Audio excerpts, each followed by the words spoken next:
Okay dear students, next we are going to discuss our second lecture और ये इसमें हम डिस्कस करेंगे अबाउट मैकेनिज्म ऑफ फोटोसिंथेसिस का। ठीक है जी। सो मैकेनिज्म है मैकेनिज्म ऑफ, ठीक है जी, फोटोसिंथेसिस। ठीक है जी, हम मैकेनिज्म ऑफ फोटोसिंथेसिस को डिस्कस करेंगे और ये जो मैकेनिज्म ऑफ फोटोसिंथेसिस है इसको समझने के लिए सिंपल सा एक अगर आप प्रोसेस को अंडरस्टैंड कर ले, एनालाइज कर लें तो आपको चीज़ समझ में आ जाएगी। सबसे पहले देखिएगा, Stars Academy Iqbal Town providing you the best-selling book series for NMDCAT 2022, which includes the quick notes, journalized tables, and shortcut notes. Along with that, you will be provided 20,000 topic-wise MCQs with practice exercise, solution, and question bank. So go grab your copy today. तो mechanism of photosynthesis में हमारे पास आप देखिए, suppose that कि एक plant है जी, right. So this one is ठीक है जी, प्लांट। और अभी से इसके ऊपर क्या पड़ी वाला लाइट, और लाइट आपको तो इसके लिए अब्जॉर्ब करनी होती है। अब इसमें कैसे अब्जॉर्प्शन होती है, इट मीन्स के यू हैव टू सी इसकी लेयर्स को। अब देखिए आपको उधर सबसे बाहर एक लेयर है, ठीक है, दिस वे, ये सबसे आउटर मोस्ट लेयर आती है। ठीक है, इसको हम क्या कहते हैं वाला, obviously this is called as, ठीक है जी, अपर एपिडर्मिस का नाम देते हैं। ठीक है, अपर एपिडर्मिस आ गई। और अब इसी ये जो नीचे लेयर है इसको नाम क्या देते हैं वाला, what is that, and this layer is known as, ठीक है जी, पैलिसेड मीजो, ठीक है जी, फिल का इसको नाम दे, ये पैलिसेड मीजोफिल आ गई। और आपने पढ़ा इसके अंदर ये कुछ सेल्स होते हैं जो रफली मौजूद होते हैं। ठीक है, इट्स नॉट टाइटली पैक्ड, इसको हम नाम क्या देते हैं वाला, definitely these are known as, ठीक है, स्पॉन्जी मेसोफिल। और अब इस तरह सबसे नीचे वाली एक लेयर है इस तरह करके, इसको आप नाम क्या देते हैं, what is that, obviously this one is called as, ठीक है जी, लोअर एपिडर्मिस का नाम देते हैं। सही होगी बात भी। अब इस लोअर एपिडर्मिस के बीचों बीच अगर आप देखें तो आपको क्या चीज है जो नजर आएगी, डेफिनेटली यू विल फाइंड, ठीक है, स्ट्रोमेटा। ठीक है, so these are actually the guard cells, guard cells. और अभी गार्ड सेल्स के बीच में आपको ये क्या चीज नजर आ रही है, डेफिनेटली यू विल फाइंड, ठीक है जी, स्ट्रोमेटा है। ठीक है जी, सो आप देख रहे हैं ये हमारे पास इस तरह का केस है स्ट्रोमेटा का। क्लियर होगी बात। इसके ऊपर भी अगर आप देखिए तो एक लेयर है सेल्स की, this one, and this is obviously called as, ठीक है जी, क्यूटिकल का नाम देते हैं। अगर हम ये कहते हैं कि लाइट पड़ रही है लीफ के ऊपर, so can we say that light पड़ रही है इनफैक्ट इसके ऊपर, क्यूटिकल के ऊपर, और यहां से पेनिट्रेट होकर कहां चली जाएगी भला, जाहिर सी बात है अपर एपिडर्मिस के ऊपर, और अपर एपिडर्मिस से होती होती है कहां चली जाएगी भला, पैलिसेड मीजोफिल के अंदर चली जाएगी। ठीक है, पैलिसेड मीजो। और ऑब्वियसली पैलिसेड मीजोफिल में अगर आप देखें, सपोज हमने एक सेल ये ले लिया, ठीक है, so we have this single cell, ये देखिए ये हमारे पास एक सेल है, राइट। अब इसमें ये लाइट चली गई है, ठीक है, ये सेल है जी हमारे पास। जब इसमें चली गई तो ऑब्वियसली इसके अंदर क्या मौजूद है, so you can find over here कि ये लाइट इसके अंदर ये मौजूद है, this structure, and obviously this structure is called as, इसको क्या कहते हैं मतलब, obviously this one is called as chloroplast. ठीक है, तो अगर हम ये कहते हैं कि लाइट पड़ी जी अपर क्यूटिकल के ऊपर, क्यूटिकल से अपर एपिडर्मिस में, अपर एपिडर्मिस से पैलिसेड में चली गई, और पैलिसेड से ऑब्वियसली जब ये इसके अंदर आएगी, देखिए पैलिसेड सेल के अंदर आ गई, यहां से आके कहां चली गई भला, क्लोरोप्लास्ट में चली गई। सही होगी बात। अब क्लोरोप्लास्ट में इसको ऑब्वियसली अब्जॉर्ब हो जाएगी। अब क्लोरोप्लास्ट में ऐसी क्या चीज है, तो इसको जरा बाहर निकालें, तो इसको जरा बाहर बुलाएं, जरा इसको बाहर आ जरा। ठीक है, फिर हम इसकी तलाशी लेते हैं, इसके में क्या ऐसी चीज है जो लाइट को ऑब्जॉर्ब किए जा रहा है। ठीक है जी, तो आप देखें ये क्या है, obviously double membrane bounded organelle है, जिसको भी हमने क्या बोला, क्लोरोप्लास्ट बोला। आपने पढ़ा इसके अंदर क्या चीज आपको नजर आएगी बोला, definitely you will find this structure,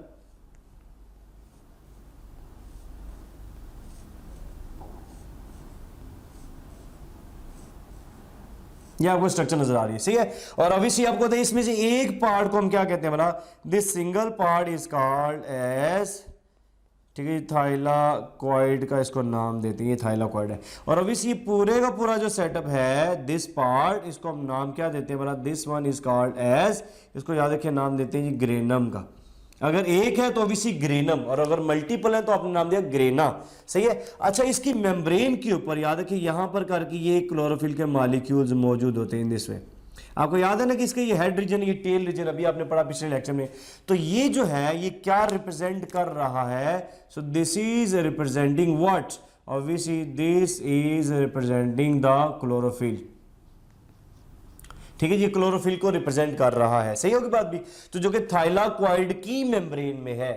तो इनफैक्ट जो लाइट आप देखिएगा इसके ऊपर आई, वो लाइट इनफैक्ट किसके ऊपर जा रही है? वाला ये क्लोरोफिल के ऊपर आ रही होती है, ये ऑब्जॉर्व करेगा और ऑब्वियसली इससे आगे दो चीजें बन जानी है। और वो दो चीजें क्या है? वाला ऑब्वियसली एक बनेगा ATP और एक क्या बन जाएगा? NADPH। ये कहां से बन रहे हैं? वाला ऑब्वियसली ऑलरेडी एक चीज अवेलेबल है, दैट इज ADP।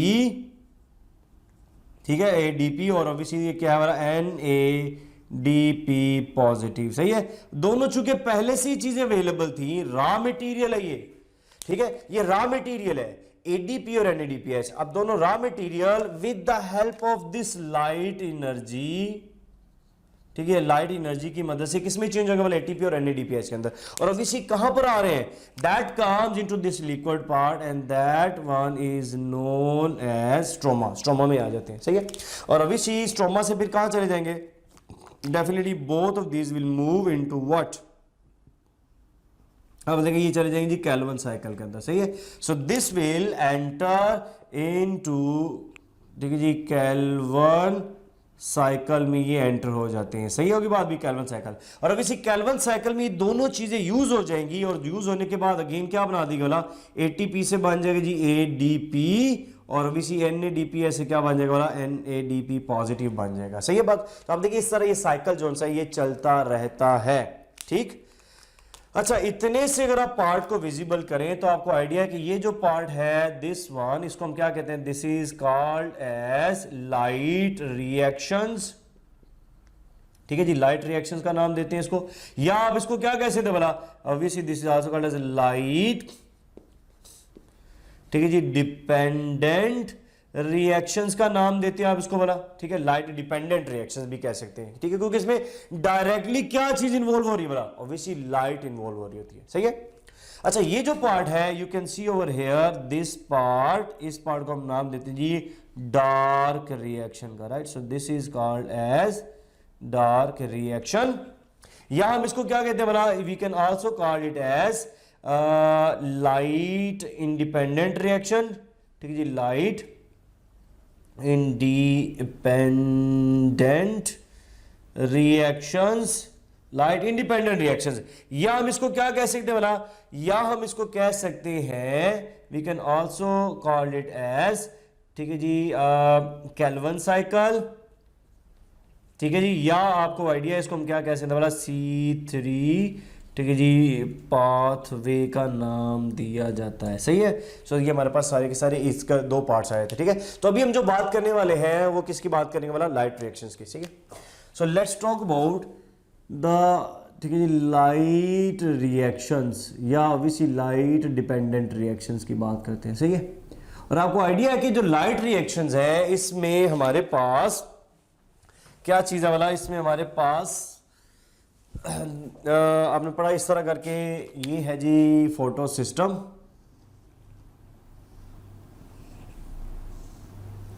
ये सपोज दैट ये हमारे पास एक फोटो सिस्टम है। अब कहते हैं लाइट रिएक्शंस को हम एक और नाम भी दे सकते हैं, this is also called as a Z scheme. ठीक है, जी स्कीम भी हम इसको नाम देते हैं, जी स्कीम। ठीक है, लाइट डिपेंडेंट रिएक्शन को। अब होता क्या है ये देखना, हमने ये देखना है कि ये ATP और NADPH कैसे बने हैं, how these are form. Okay, तो आपको आइडिया कि देखिए हमारे पास ये है जी फोटो सिस्टम। आपको आइडिया, इसको हम कहते हैं जी फोटो सिस्टम 2 या इसको हम कहते हैं जी P680। फोटो सिस्टम 2 आपको आइडिया है कि ये डिस्कवरी के अकॉर्डिंगली है, ये बाद में डिस्कवर हुआ था तो इसलिए हम इसको फोटो सिस्टम 2 का नाम दिया जाए। चूंकि लाइट की वेवलेंथ 680 अब्जॉर्ब करता है इसलिए हम इसको P680। And this P is for what? याद रखिए जो P है is for pigment, P for, ठीक है, पिगमेंट को रिप्रेजेंट किया जा रहा है। सही है। अच्छा, जब इसके ऊपर लाइट पड़ती है तो आपको आइडिया है कि ये देखिए लाइट पड़ी और लाइट पड़ने से आपको आइडिया कि यहां से ना 2 इलेक्ट्रॉन जनरेट होते हैं। सही है, 2 इलेक्ट्रॉन। और आपने दो इलेक्ट्रॉन किधर चले जाते हैं, मतलब obviously they will move towards high energy level. और हाई एनर्जी लेवल के ऊपर क्या चीज़ है जो पड़ी हुई है, बोला ऑब्वियसली जी उसको हम कहते हैं प्राइमरी इलेक्ट्रॉन एक्सेप्टर, ठीक है जी। सो दिस इज, ठीक है जी, प्राइमरी इलेक्ट्रॉन, ठीक है जी, एक्सेप्टर पड़े हुए हैं, सही है, प्राइमरी इलेक्ट्रॉन एक्सेप्टर। तो आप देखिए ये हमारे पास है जी प्राइमरी इलेक्ट्रॉन एक्सेप्टर, सही। इसको हम प्राइमरी इलेक्ट्रॉन एक्सेप्टर PEA लिख सकते हैं, राइट, प्राइमरी इलेक्ट्रॉन एक्सेप्टर। तो ऑब्वियसली इलेक्ट्रॉन यहां से मूव करके ऊपर चले गए यहां से, ठीक है, ऑब्वियसली ये इधर आ गए। जैसे आप केमिस्ट्री में नॉर्मली पढ़ते हैं, सपोज करें जी आपके पास इस तरह करके एक शेल है, इस शेल के अंदर अगर सपोज कीजिएगा एक इलेक्ट्रॉन है, तो जब आप इसको क्या देंगे भला, जब आप इसको एनर्जी देंगे तो आपको आइडिया ये कहां चले जाते हैं भला, that will move toward the high energy level, सही है। तो हाई एनर्जी लेवल के ऊपर ये मूव करके चले जाते हैं, ठीक। और ऑब्वियसली यहां पर फिर जैसे ही नीचे की तरफ आएंगे, आपको आइडिया है जैसे इन्होंने वापस आना है इस इलेक्ट्रॉन ने, तो that will again release what, यहाँ पे एनर्जी जो सी है, एनर्जी को ये रिलीज करेंगे। बात समझ में आ गई जी, इस तरह का प्रोसेस हो रहा था। तो अब देखिए लाइट पड़ी, लाइट को ऑब्जॉर्ब किया और यहां से इलेक्ट्रॉन चले गए ऊपर। अब यहां पे इलेक्ट्रॉन खत्म, तो हम ये कहते हैं यहां पर क्या क्रिएट हो गया वाला, यहां पर हम कहते हैं एक होल क्रिएट हो गया है, सही। तो this one is called as hole. And obviously चूंकि इलेक्ट्रॉन का लॉस हुआ है, जैसे फॉर एग्जांपल ये आपके पास एक हाइड्रोजन है, अगर इसका एक इलेक्ट्रॉन लॉस होता है तो आप कहते हैं क्या बोला, ये ऑक्सीडाइज्ड हो चुका है, ऐसे कहेंगे ना भी, ये ऑक्सीडाइज्ड, इसका मतलब ये होल क्या है, ये ऑक्सीडाइज्ड हो चुका है, right. So this is an oxidised state है। पॉइंट क्लियर हुआ। अगर मैं आपसे ये क्वेश्चन करूं कि होल के ऊपर कौन सा चार्ज है जी, charge on hole is what, ठीक है जी, चार्ज ऑन, ठीक है जी, hole is dash. Option A जी आपके पास पॉजिटिव चार्ज है, ऑप्शन बी आपके पास है नेगेटिव चार्ज, सी आपका क्या ये कि न्यूट्रल है, या फिर डी आपके पास, ठीक है जी, this one having positive as well as, ठीक है जी, नेगेटिव चार्ज। जी इसका राइट आंसर क्या आएगा आपके ख्याल में? तो याद रखिएगा ऑब्वियसली इसका जो राइट आंसर है that is a positive charge, क्योंकि इससे इलेक्ट्रॉन निकल चुके हैं और आपको आइडिया है कि जिससे इलेक्ट्रॉन स्किप होते हैं हम कहते हैं उसके ऊपर पॉजिटिव चार्ज है। जैसे अभी हमने कहा इधर से इलेक्ट्रॉन निकल गया तो उसके ऊपर पॉजिटिव चार्ज आ गया, सही है। अच्छा ये ऑक्सीडाइज्ड हो चुका है, अब इसके इलेक्ट्रॉन चलेंगे ऊपर। आपको पता है ऑक्सीडाइज्ड जो है ये हाईली रिएक्टिव हो सकता है, तो इसकी रिएक्टिविटी को कम करने के लिए आपको आइडिया है कि यहां पर क्या होता है वाला, वाटर की होती है ब्रेक डाउन, सही। तो यहां पे वाटर होगा जी ब्रेक, वाटर ब्रेक, और आपको पता है वाटर की ब्रेकडाउन से क्या बनेंगे वाला, वाटर की ब्रेकडाउन से बनेंगे जी दो हाइड्रोजन के आइंस, ठीक है, दो इलेक्ट्रॉन बनेंगे, और ऑब्वियसली एक जो है इसमें से क्या निकल आएगा वाला, ऑक्सीजन का एटम निकल आएगा, सही होगी बात भी। तो आप देखिए इस तरह करके अब ये वो जो दो इलेक्ट्रॉन्स हैं आपको आइडिया है कि दीज टू इलेक्ट्रॉन्स, ये वाले, ये इन इलेक्ट्रॉन की डेफिशिएंसी को क्या कर देंगे वाला, ऑब्वियसली ये इसकी इलेक्ट्रॉन की डेफिशिएंसी को पूरा करेंगे, सही होगी बात भी। तो इसको जो दो इलेक्ट्रॉन लॉस हुए थे वो आप देखा ये दो इलेक्ट्रॉन वापस चले गए हैं, सही है। और आपको आइडिया इस प्रोसेस को हम क्या कहते हैं वाला, this process is known as, ठीक है जी, फोटोलाइसिस का नाम देते हैं। पॉइंट समझ में आएगा। अगर आपसे ये क्वेश्चन किया जाता है कि जी फोटोलाइसिस, ठीक है, इज कैटलाइज्ड बाय डैश, आप ख्याल में क्या चीज है जो कैटलाइज कर रहा है जी? ऑप्शन ए आपके पास है एंजाइम, ऑप्शन बी आपके पास है जी लाइट, या फिर ऑप्शन सी है आपके पास फोटो सिस्टम 2, या फिर डी है आपके पास डी है जी आपके पास होल। जी क्या राइट आंसर आएगा इसका वाला? तो याद रखें ये चूंकि वर्ड है कैटलाइज्ड बाय, तो ये ऑब्वियसली आपको आइडिया है कि इसका राइट आंसर क्या बनेगा वाला, एंजाइम। तो याद रखें ये जो वाटर का ब्रेकडाउन होना है, this is help with the help of an enzyme hydrolase, enzyme है जो इसको ब्रेक कर रहा होता है, ठीक है। और अगर आपसे ये क्वेश्चन किया जाता है कि फोटोलाइसिस टेक्स प्लेस, ठीक है जी, फोटोलाइसिस, ठीक है जी, takes place in the in the presence of dash, किसकी प्रेजेंस में हो रहा है ये, तो ऑब्वियसली वही बात है किसकी प्रेजेंस में हो रहा है बोला। अब यहां पर राइट आंसर क्या आएगा बोला, that takes place in the presence of light. बात समझ में आई मेरी, चूंकि in the presence of light है इसलिए हम इसको कह रहे हैं जी फोटोलाइसिस, लेकिन ये कैटालाइज्ड हो रहा है with the help of enzyme. अच्छा, एक और क्वेश्चन अगर आपसे इसी से रेलिवेंट पूछ लिया जाता है, फॉर एग्जांपल अगर आपसे ये क्वेश्चन किया जाता है जी फोटोलाइसिस इज, ठीक है जी, कास्ड बाय डैश, आपके पास फोटोलाइसिस कौन काज, उसकी काज क्या मानने जी, ऑप्शन ए आपके पास है अगेन लाइट, बी आपके पास है जी एंजाइम, या फिर सी आपके पास एक्साइटेड इलेक्ट्रॉन्स, या फिर डी आपके पास जी फोटो सिस्टम 2। जी आप क्या राइट आंसर आएगा इसका वाला, कौन काज कर रहा है जी, यानी फोटोलाइसिस हुई है तो क्यों हुई है, वाई, तो आपने देखा फोटोलाइसिस क्यों हुई है, जस्ट इस होल के इलेक्ट्रॉन को पूरा करने के लिए। इसका मतलब ये फोटो सिस्टम 2 जो है ये काज बना है कि ये इसकी फोटोलाइसिस हो। बात समझ में, फोटो सिस्टम 2 या यूं कह ले होल काज बना है, तो चूंकि यहां पर हमारे पास फोटो सिस्टम ऑप्शन में है इसलिए हम इसको ये ऑप्ट करेंगे, डेल्टा इसका राइट आंसर बनेगा। पॉइंट समझ में आ गया। तो आप देख रहे हैं जी इस तरह ये काज बन रहा है जिसके रिजल्ट में ये जो है ना फोटोलाइसिस हुई है, सही।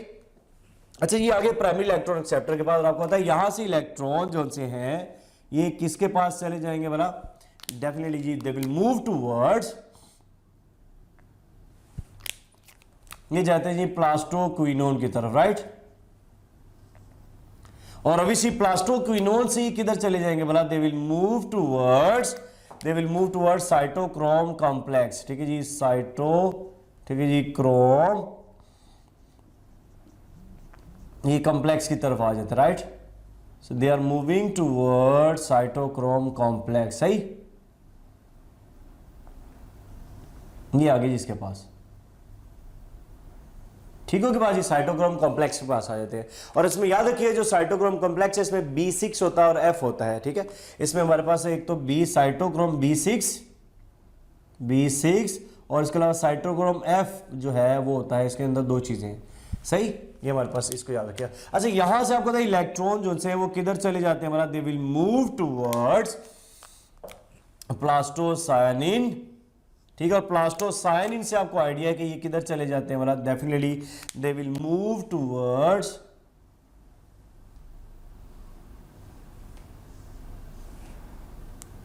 ये आगे जिसके पास, सही है। और अभी ये हमारे पास क्या आ रहा है, दिस इज फोटो सिस्टम 1 आ रहा होता है जिसको आप P700 भी कहते हैं, सही होगी बात भी। अच्छा, गौर कीजिएगा अगर मैं आपसे ये क्वेश्चन करूं कि which photo system is present at lower energy level, तो गौर कीजिएगा ये इसको कंपेयर करें तो आपको नजर में आएगा इस तरह करके, you can see over here कि ये थोड़ा सा कम एनर्जी लेवल के ऊपर है, ये थोड़ा सा ज्यादा एनर्जी लेवल के ऊपर है, सही है। तो यहां पर ये जो सा है याद रखिएगा, this is at high energy level, this is at low energy level. अच्छा, यहां पर आपने देखा कि इलेक्ट्रॉन आए जी इसके पास, ठीक है, और अभी इलेक्ट्रॉन आ रहे हैं इसके पास, सही। अभी मैंने आपसे कहा था जैसे ही इलेक्ट्रॉन हाई एनर्जी लेवल से लो एनर्जी लेवल की तरफ आते हैं तो क्या रिलीज कर रहे हैं बोला, एनर्जी रिलीज करेंगे, अंडरस्टैंड। और ये देखिएगा ये इलेक्ट्रॉन नीचे की तरफ आ रहे होते हैं, इसका मतलब ये एनर्जी रिलीज कर रहे हैं। और यहां पर आप देखिएगा क्या बन जाएगा बोला, ऑलरेडी गौर कीजिएगा क्या अवेलेबल है, ADP अवेलेबल है।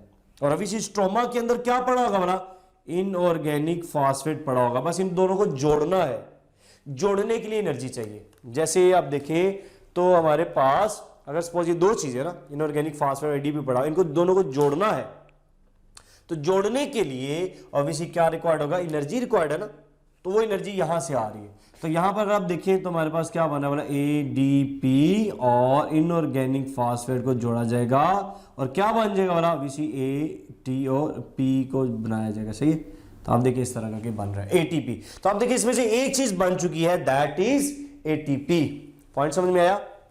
अच्छा, एक बात जरा ज़हन में रखिएगा, ये ATP खुद बनाता नहीं है, ये ATP बनाने में हेल्प कर रहा है, ठीक है। ATP बनाने में हेल्प कर रहा है, कैसे कर रहा है आपको आइडिया, अभी हम बात करते हैं इसके ऊपर, खैर फिर आपको आइडिया हो जाएगा कि कैसे ये हेल्प करता है। अच्छा जी, अगर आपसे ये क्वेश्चन किया जाए which one is a copper containing protein, तो आपको आइडिया है जो प्लास्टोक्विनोन है, this one is a copper containing protein, right. So इसके अंदर कॉपर होती है, ये भी इंपॉर्टेंट एमसीक्यू है, कॉपर कंटेनिंग प्रोटीन है plastocyanin, C for plastocyanin, C for copper, आप याद रख लीजिएगा, सही है। तो ये हमारे पास इस तरह करके सूरत हाल है। अच्छा अब देखिए यहां पर आ गए जी इलेक्ट्रॉन, ये नीचे की तरफ आ गए इन दिस वे, ठीक है, और यहां पर ये इलेक्ट्रॉन जो है ना ये नीचे की तरफ आए, और यहां पर आ गई फोटो सिस्टम 1 के पास। अब आपको पता फोटो सिस्टम 1 के ऊपर भी तो क्या पड़ी बना, लाइट पड़ रही है, ऐसे है कि नहीं है। तो यहां से भी याद रखिएगा क्या निकलेंगे बना, ऑब्वियसली 2 इलेक्ट्रॉन निकल जाएंगे, और कहां चले जाएंगे, again they will move towards high energy level. और अगेन देखिएगा हाई एनर्जी लेवल के ऊपर क्या पड़े हो बना, अगेन जी प्राइमरी इलेक्ट्रॉन, ठीक है जी, एक्सेप्टर पड़े होते हैं, ये देखिए प्राइमरी इलेक्ट्रॉन एक्सेप्टर, सही है बात जी। और ऑब्वियसली अभी हमने कहा इसको पीए प्राइमरी इलेक्ट्रॉन एक्सेप्टर बी हम कहते हैं, राइट, दिस वन। अच्छा जी आप देखिए जी यहां से चले गए इलेक्ट्रॉन आगे टूवर्ड दिस वन, और यहां से इसका मतलब गेन क्या हो गया, इलेक्ट्रॉन लॉस, और इलेक्ट्रॉन लॉस होने का मतलब गेन यहां पर क्या क्रिएट हो गया बोला, होल क्रिएट हो गया। Gain this hole is what, oxidised form है। मेरी बात समझ में आई। अच्छा अब अगर इसके होल को कौन फिल कर रहा है, करेगा बोला, यहां पे याद रखिएगा फोटोलाइसिस नहीं होती, इसके जो इलेक्ट्रॉन्स हैं वो कौन फिल करेगा, दिस इलेक्ट्रॉन, ये आके इसके इलेक्ट्रॉन की डेफिशिएंसी को क्या कर देंगे बोला, पूरा कर देंगे, इसके इलेक्ट्रॉन चलेंगे ऊपर, सही है। तो अब देखिए ये क्या चल रहा है बोला, what is that, this is what is that running, ये क्या है आपने पढ़ा विशी, इलेक्ट्रॉन ट्रांसपोर्ट चेन है। अच्छा ये अगर प्राइमरी इलेक्ट्रॉन एक्सेप्टर है तो ये क्या होगा बोला, याद रखिए सेकेंडरी इलेक्ट्रॉन एक्सेप्टर होगा, और ये क्या होगा, टर्शरी इलेक्ट्रॉन एक्सेप्टर, और ये क्वार्टरनरी इलेक्ट्रॉन एक्सेप्टर हो जाएगा, अंडरस्टैंड।